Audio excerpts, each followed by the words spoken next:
Hi guys, it's Mrs. Burke and Dominic. He's going to lay down while we read chapter 2 from Mr. Popper's Penguins. So chapter 2 is called A Voice in the Air. That evening, when the little Poppers had been put to bed, Mr. and Mrs. Popper settled down for a long, quiet evening. The neat living room at 432 Proudfoot Avenue was much like all the other living rooms in Stillwater, except that the walls were hung with pictures from the National Geographic magazine. Mrs. Popper picked up her mending, while Mr. Popper collected his pipe, his book, and his globe. From time to time, Mrs. Popper sighed a little as she thought about the long winter ahead. Would there really be enough beans to last, she wondered?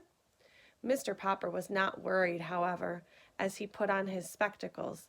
He was quite pleased at the prospect of a whole winter of reading travel books with no work to interrupt him. He set his little globe beside him and began to read. "What are you reading?" asked Mrs. Popper. "I'm reading a book called Antarctic Adventures. It is very interesting. It tells all about the different people who have gone to the South Pole and what they have found there." "Don't you ever get tired of reading about the South Pole?" "No, I don't. Of course, I would much rather go there than read about it, but reading is the next best thing." "I think it must be very boring down there," said Mrs. Popper. "It sounds very dull and cold, with all that ice and snow." "Oh, no," answered Mr. Popper.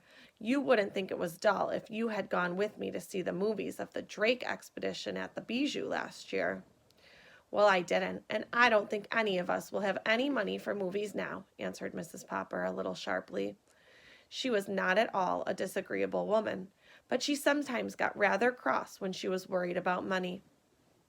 "If you had gone, my love," went on Mr. Popper, "you would have seen how beautiful the Antarctic is. But I think the nicest part of all is the penguins. No wonder all the men on that expedition had such a good time playing with them. They are the funniest birds in the world. They don't fly like other birds. They walk erect like little men. When they get tired of walking, they just lie down on their stomachs and slide. It would be very nice to have one for a pet." "Pets?" said Mrs. Popper. "First it's Bill wanting a dog, then Janey begging for a kitten, now you and penguins. But I won't have any pets around. They make too much dirt in the house, and I have enough work now trying to keep this place tidy, to say nothing of what it costs to feed a pet. Anyway, we have the bowl of goldfish." "Penguins are very intelligent," continued Mr. Popper. "Listen to this, Mama. It says here that when they want to catch some shrimps, they all crowd over to the edge of an ice bank.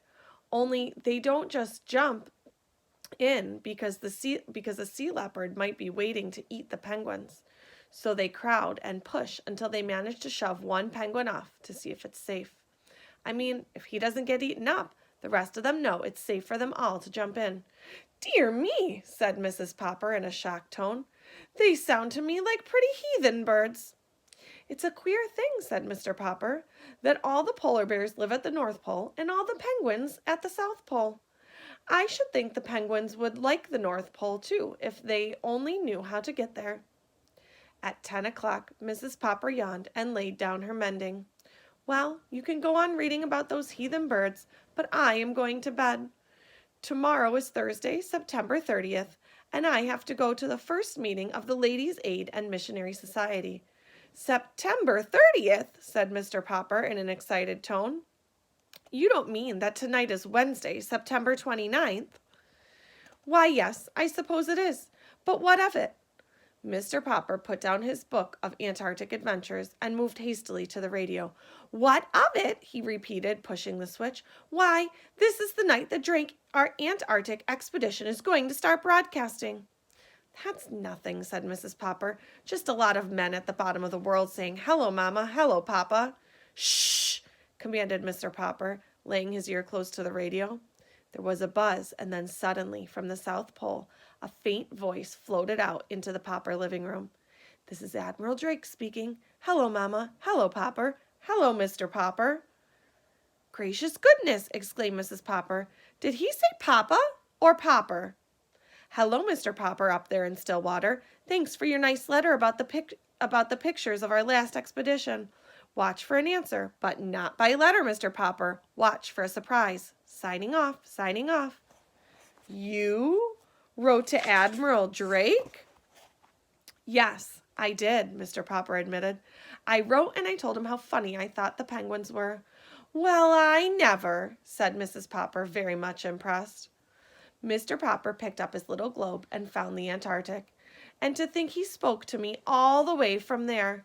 And he even mentioned my name, Mama, what do you suppose he means by a surprise? I haven't any idea, answered Mrs. Popper, but I'm going to bed. I don't want to be late for the Ladies' Aid and Missionary Society meeting tomorrow. That's the end of chapter 2. I wonder what the surprise is going to be. We'll see you next time.